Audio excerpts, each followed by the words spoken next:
Sumainyo ang Panginoon. At sumayo rin. Ang mabuting balita ng Panginoon ayon kay San Marcos. Papuri sa iyo, Panginoon. Noong panahong iyon, sinabi ni Jesus sa kanyang pagtuturo, "Mag-ingat kayo sa mga eskriba na mahilig maglakad ng may mahahabang kasuotan at natutuwang pagpugayan sa mga liwasan. Ibig nila'y mga tanging luklukan sa mga sinagoga at ang mga upuang pandangal sa mga piging. Inuubos nila ang kabuhayan ng mga babaeng balo at sinasangkalay ang pagdarasal ng mahaba. Lalo pang bibigat ang parusa sa kanila." Umupo si Jesus sa tapat ng hulugan ng mga kaloob doon sa templo at pinagbasda ng mga taong naghuhulog ng salapi. Maraming mayayamang naghulog ng malalaking halaga. Lumapit naman ang isang babaeng balo at naghulog ng 2 kusing na katumbas ng isang pera. Tinawag ni Jesus ang kanyang mga alagad at kanyang sinabi, "Sinasabi ko sa inyo, ang dukhang balong iyon ay naghulog ng higit sa kanilang lahat.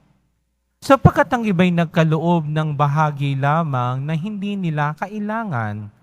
Ngunit ibinigay ng balong ito na dukhang-dukha ang buo niyang ikabubuhay." Ang mabuting balita ng Panginoon. Pinupuri ka namin, Panginoong Hesukristo. Magsiupo muna ang lahat. Magandang umaga ho sa inyong lahat. Pakibati ang katabi, mahal ka ni Lord. Yan. No? Hoy, palakpakan natin ng Panginoon sa umagang ito. Ha? Salamat sa Diyos, buhay tayo. Amen? Salamat sa Diyos, nakatungtong tayo ng June. Amen? Salamat sa Diyos, mahal tayo ng poong Nazareno. Amen? Palakpakan natin ng Panginoon sa umagang ito. Ha? Tignan mo ang inyong katabi. Tignan mo yung katabi mo. Ayan. Tapos ay tanungin mo. Sabihin mo, kaibigan. Sabihin nyo, kaibigan. Totoo ka ba? O fake? Ayan. Kayo ho bagay nakakita na ng diamante? Sino nakakita na ng diamante, taas ang kamay? Ayan. Ay paano ho ninyo malalaman kung ang inyong singsing na diamante ay totoong diamante o puwit ng baso? Simple lang, kumuha ka ng martilyo. Hampas mo. Kapag yan ay nabasag, puwit ng baso yan. Subalit kapag yan ay tunay na diamante, hindi yan mababasag. Bakit? Sapagkat ang diamante ay nababasag lamang sa pamamagitan ng kanyang kapwa diamante. Ay kayo ba nakakita na ng kwintas na ginto? Sino ho dito nakakita na ng kwintas na ginto? Taas ang kamay. Ayan. Sino dito may kwintas na ginto? Taas ang kamay. Ayan. Paano nyo malalaman kung inyong kwintas ay tunay na ginto o iyan ay tanso? Simple lang. Kuha ka ng suka, no? Kumuha ka ng kalamansi, pigaan mo. Kapag yan ay hindi nagbago, tunay na ginto yan. Subalit kapag hindi pinagaan mo o ilagay mo sa suka at nagbago ang kulay, yan ay huwad na ginto. Ang sabi nga, ikaw ay natanso.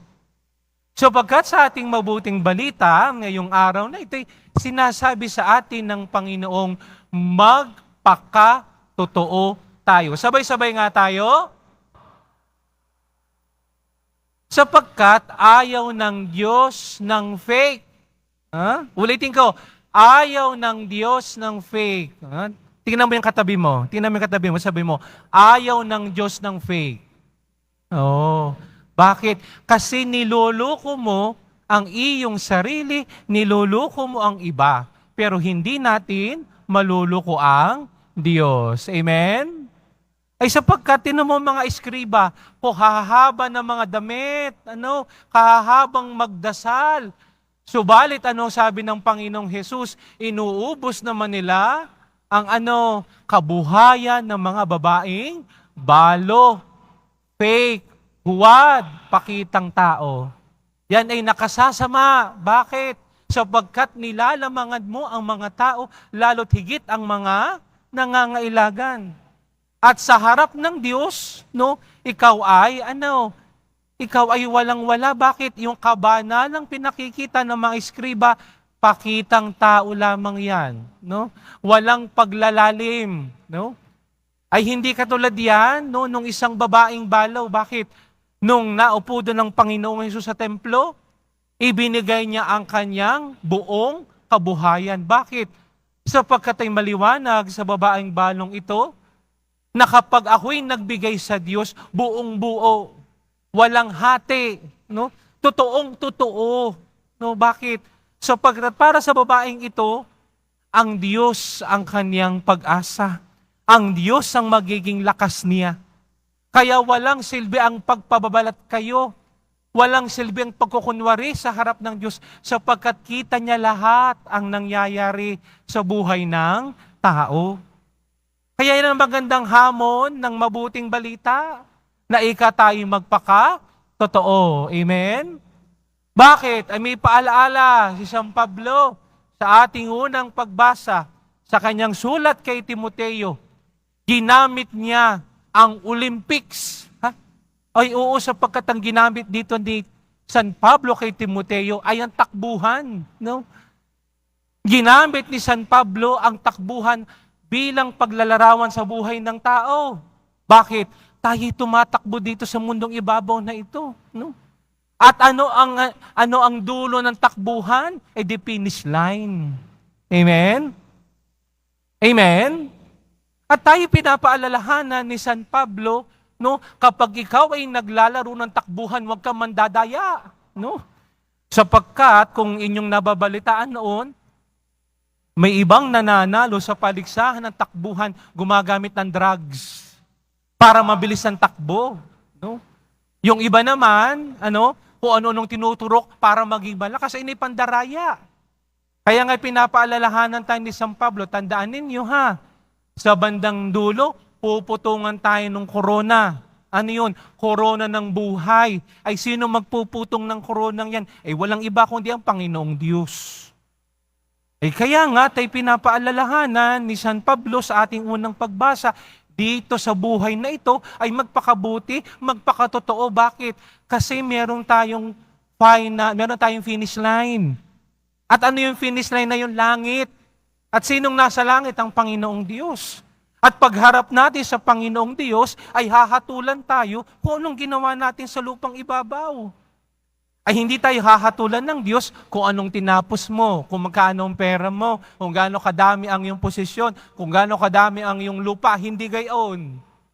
Ang itatanong ng Diyos sa atin, paano ka nang buhay sa mundong ibabaw na ito? At yan ang pinapakita sa ating mabuting balita. Huwag tayong tumulad sa mga eskriba at pariseo. Bakit? Sila'y pakitang tao lamang. Hanggang panlabas lamang ang kanilang ginagawa. Ang gusto ng Panginoong Hesus ay katulad doon sa babaeng balo, ibinigay niya ang lahat-lahat. Ipinakita na sa Diyos, Panginoon, ito ang buong buhay ko, ibinibigay ko sa iyo. At akmang-akma, sapagkat ngayong araw pinagdiriwang natin, ang kapistahan ng kalinis-linisang puso ni Maria. Kahapon ay pinagdiwang natin, ang kapistahan ng kamahal-mahalang puso ni Jesus. Ngayon naman at ay tinuturuan ngayong kapistahang ito ng mahal na Birheng Maria, ang kanyang kalinis-linisang puso. Kaya siya'y tinawag na kalinis-linisang puso ni Maria sapagkat ang mahal na Birhen ay naging totoo sa harap ng Diyos. At sa kanyang pagiging totoo, binigay niya ang sarili niya para sa magandang plano ng Diyos. At sa pagtupad, sa pangyayari, sa pagganap sa magandang plano ng Diyos sa tao, ang mahal na inay kasama ni Jesus. Hindi siya nang iwan. Mumula nung siya'y pinanganak hanggang sa pagpako ng Panginoong Hesus sa krus, na doon ang mahal na ina.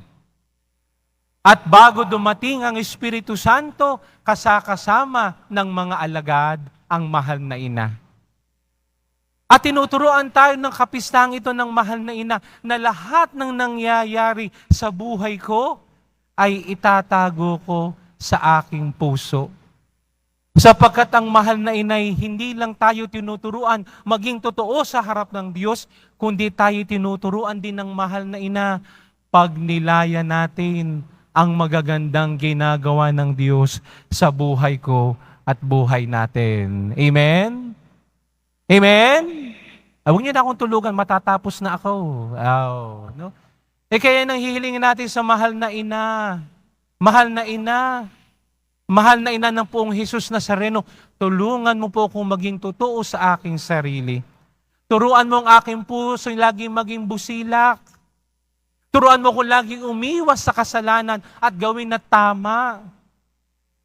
Mahal na ina, tulungan mo akong maging kasangkapan ng iyong anak na si Jesus. Tulungan mo ko na katulad mo, maging bukas ang puso ko sa magandang plano ng Diyos sa buhay ko.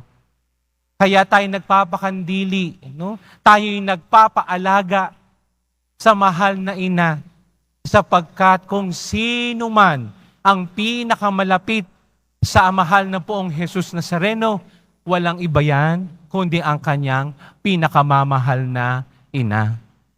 Napakaganda ng sinabi ni San Maximilian Kolbe.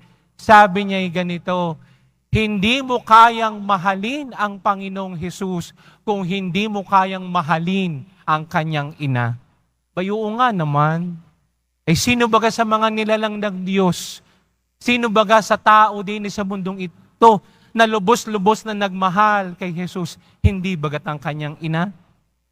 Kaya sa pagpapakandili natin sa mahal na Birheng Maria, dalangin natin, lagi niya tayong ilapit sa kanyang anak. Amen? Kaya bilang panghuli, tingnan mo yung iyong katabi. Sabihin mo, kaibigan, mahal tayo ni Jesus. Mahal tayo ni Mama Mary. Kaya, laksan ninyo, kaya magpapaalaga tayo kay Mama Mary para maging totoo, para maging bukas sa magandang plano ng Diyos sa buhay natin. Amen? Palakpakan natin ng Panginoon sa umagang ito.